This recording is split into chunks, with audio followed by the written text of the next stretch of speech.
Joining me right now is the Chairman of the Board of Management at Volkswagen Group, Matthias Müller. It's a pleasure, and I really appreciate your time. Hello. We are on the sidelines of the Geneva Motor Show, so I'm going to jump straight into it and first ask you, what's the big message Volkswagen brings as a group to Geneva?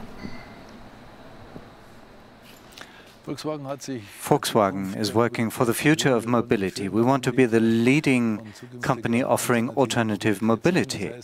This means we're not only developing car concepts, but in future we'll also work with autonomous driving concepts, digitalization and interconnected vehicles, autonomous driving. I've already mentioned that, modern drivetrain concepts and services, enabling citizens to use this individual transportation in an environmentally friendly manner. When you look at markets across the world, even markets like ours, India, when you talk about connected cars, when you talk about autonomous cars, it seems very, very distant. But electric cars, connectivity, these topics are more sort of immediate and present. How do you address that when it comes to markets outside of Europe, markets like India?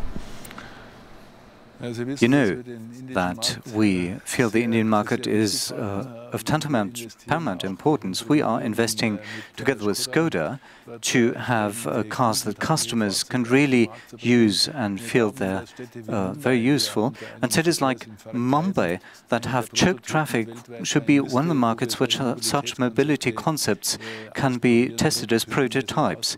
This naturally does not mean that the problems in Mumbai or other conurbations in India can be solved overnight. We're talking about concepts that will evolve over the next decade, maybe in beyond 2020 or 30 even, but we are confident by working together and making a joint effort, which means that politicians and in respective countries cooperate with us and we can find a constructive solution. We are certainly hoping so as well.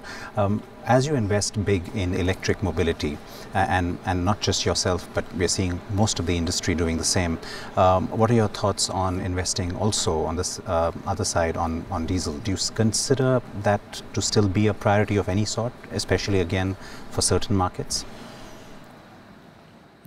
Well, even today, EU6 diesels are clean and part of the solution and not part of the problem. That, unfortunately, in the public discussion is discussed in a different manner. We're investing in the next generation of internal combustion engines, both petrol and diesel engines. We're investing a lot and we're working towards, over the next 10 to 15 years, that there'll be a coexistence between internal combustion engines and electric drive cars, meeting the needs of the customers worldwide and offering solutions. The reason I ask that is because we're also hearing about a lot of cities, a lot of governments now considering at least to sort of take a step back on the diesel side, not just in Germany but around the world. Your views on that?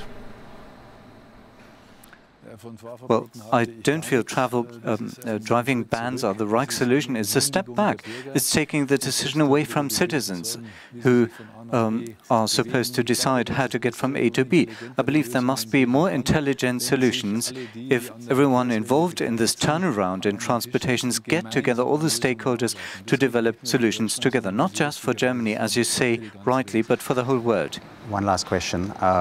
We're talking about all of these different aspects of the automobile or where it's going, the evolution of the automobile. But if you were to look at it from a more immediate sense, would you say that really looking at some sort of a breakthrough or some sort of technology that could make electric mobility more efficient, even more accessible, is that going to be the one big focus area, you think? As I've pointed out, there is no one panacea or silver bullet that is going to fix everything. It's about managing the transition from the old to the new world. Looking into the question, for instance, of three-dimensional mobility being an option in the future. We have to look far ahead sometimes, but also look at the short notice, urgent problems. It's an interesting time, and we're part of it. Pleasure, sir, and thank you for your time. Thank you so much. Really appreciate it.